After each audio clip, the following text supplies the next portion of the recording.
हा दिनांक 21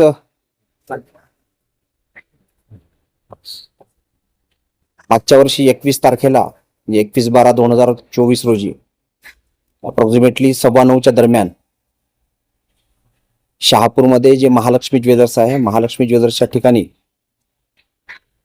काम करणारा दिनेश चौधरी नावाचा जो युवक आहे, त्या दिनेश चौधरी नावाच्या युवकावर फायरिंग झालं होतं आणि फायरिंग होऊन त्या ठिकाणी त्यांचा मृत्यू झाला होता. त्याच्यामध्ये त्यांच्या हातातली जी बॅग होती ती बॅग हिसकावण्यात आली होती. त्या अनुषंगानं शहापूर पोलीस स्टेशनमध्ये आमच्याकडे गुन्हा दाखल आहे आणि त्या गुन्ह्याच्या अनुषंगानं तपास करताना त्याच्यामध्ये पूर्ण ठाणे ग्रामीण जिल्ह्यामधली जी टीम आहे त्या टीमनी अथक परिश्रम करून वेगवेगळ्या प्रकारचे टेक्निकल अनालिसिस असेल, इतर काही CCTVज असतील, त्याच्यामध्ये दिवस रात्र मेहनत करून हा गुन्हा जो आहे हा गुन्हा उघडकीस आणलेला आहे. ह्या गुन्ह्यामध्ये 2 आरोपी जे आहेत ते अरेस्ट करण्यात आलेले आहेत. एक आरोपी जे आहे तो सोनू मिश्रा नावाचा आरोपी आहे आणि दुसरा जो आहे तो तौसिफ सिद्दीकी नावाचा आरोपी आहे.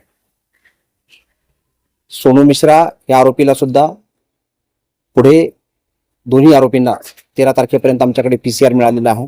त्या अनुषंगाने आम्ही तपास करत आहोत. आणखी याच्यामध्ये काही आरोपी निष्पन्न आहेत. त्या आरोपीच्या अनुषंगाने सुद्धा टीम जी आहे ती UP मधल्या कौशंबी या जिल्ह्यामध्ये टीम आहे. तिथल्या स्थानिक अधिकारी, STF असेल, अशा सगळ्यांच्या मदतीनं आम्ही ती पुढची कारवाई या ठिकाणी करत आहोत. भिवंडीमध्ये काही दिवस थांबले होते. एकंदरीत त्याच्यामध्ये जे आहे नुरीनगरचा जो एरिया आहे त्या नुरीनगर एरियामध्ये ह्या आरोपीला एकाने शेल्टर दिलेलं होतं म्हणून तो दुसरा आरोपी जो अटक केलेला आहे त्यांच्यावरती पण पूर्वीचे गुन्हे आहेत आणि याच्यावरती पण काही गुन्हे आहेत आणि त्या अनुषंगानं याचा तपास जो आहे तो पुढचा चालू आहे. हा मी तेच सांगितलं आपल्याला की ह्या दोन्ही आरोपींवर जुने गुन्हे आहेत. त्या ठिकाणी जे कौशंबी नावाचा डिस्ट्रिक्ट आहे त्या ठिकाणी जे पोलीस स्टेशन आहे त्या पोलीस स्टेशनचं नाव मी तुम्हाला सांगतो, मंजनपूर म्हणून आहे. तर त्या मंजनपूरच्या ठिकाणी जे आहे ते यांच्यावरती गुन्हे दाखल आहेत आणि ते गुन्हे दाखल असलेले त्याच्यामध्ये मर्डरचा गुन्हा आहे, त्याच्यामध्ये 307 सारखे गुन्हे आहेत, आर्मशॅक्टचा गुन्हा आहे. आणि त्या अनुषंगाने त्यांच्यावरती पुढची कारवाई पण जी स्ट्रिक्ट आहे ती आपल्या अनुषंगाने या ठिकाणी करण्यात येईल. त्याचा मोटिव्ह काय होता आणि उद्देश तर क्लिअर रॉबरीचा. ज्या आरोप्यांना जे पकडण्यासाठी जी टीम गेली त्या टीमचं तुमचे जे साथीदार जे आहेत तुमचे ऑफिसर त्यांचे नाव काय ते तुम्हाला प्रेस नोटमध्ये मिळतील सगळ्यांचे. साहेब, किती दिवसांपासून ते पालक ठेवला होता त्यांनी ह्या प्रकरणासाठी? याच्यामध्ये जे आहे ते बेसिकली काही सुरुवातीचे 5-6 दिवस जे आहेत, सुरुवातीचे 5-6 दिवस आता आम्हाला तपासामध्ये अद्याप निष्पन्न झालेले आहेत. ते 5-6 दिवसापासून त्या ठिकाणची रेखी काही विशिष्ट ठिकाणची जे स्पेसिफिकली रस्त्यावरून जवळ जो आहे तो हायवेला लागण्यासारखं ठिकाण असेल किंवा तिथून पळून जाता येईल अशा प्रकारचा त्यांनी तो अंदाज बांधलेला होता. नेमकं हे आरोपी स्टाईलला होते. आरोपी मास्टरमाइंड कोण होते? त्या तिन्ही आरोपी तेच सांगितलं मी तुम्हाला की आतापर्यंत 2 आरोपी अटक केलेले आहेत. इतर जे आरोपी आहेत त्याच्यामध्ये आणखी काही आरोपी आमच्याकडे निष्पन्न होत आहेत. त्या निष्पन्न होण्याप्रमाणे तुम्हाला तशी फिगर जी नंतर कळण्यात येईल. आता आम्ही 2 आरोपींना अटक केलेली आहे.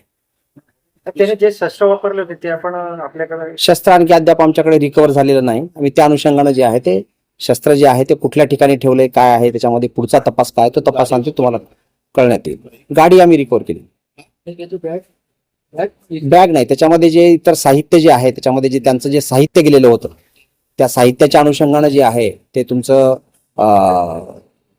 त्यांची जी काय पावती पुस्तक आणि इतर जी पुस्तकं आहेत त्या पावती पुस्तकाच्या अनुषंगाने तो इतर तपासामधल्या ह्या ज्या पुढच्या बाबी आहेत, बॅग आहे, पावती पुस्तक आहे, त्यानंतर बाईक आहे, वेपन आहे, ह्या सगळ्या तपासाच्या बाबी आहेत. शहापूरमध्ये कुठे राहत होते इतके दिवस पुन्हा घडणे? नाही, नुरीनगर एरिया.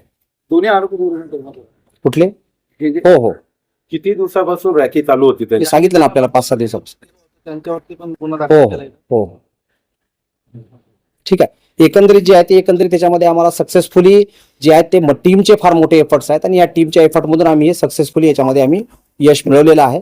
आणि महत्वाचं जे आहे ते टीमचं फार मोठे एफर्ट आहे. पूर्ण जिल्ह्यामधले सगळे याच्यामध्ये अधिकारी अंमलदार जे लागलेले होते, ऍडिशनल SP असतील, SDPO आहेत, PI आहेत, दुसरे SDPO आहेत, LCBP आहेत, किंवा इथला प्रत्येक कर्मचारी जो आहे टीम मधला होता, प्रत्येक अंमलदारांनी याच्यामध्ये यांनी फार मोठं याच्यामध्ये काम केलेलं आहे, सीसीटीव्ही नॉर्मल बघण्यापासून आणि एकंदरीत जे आहे ते दिवस रात्र मेहनत करून हा गुन्हा उघडकीला आलेला आहे. आणि त्याच्यामध्ये जे आहे ते काय म्हणतो त्याला आपण आम्ही सक्सेसफुली जे आहे ते अशा प्रकारचं सामान्य जनतेमध्ये जो आहे तो विश्वास निर्माण झाला पाहिजे.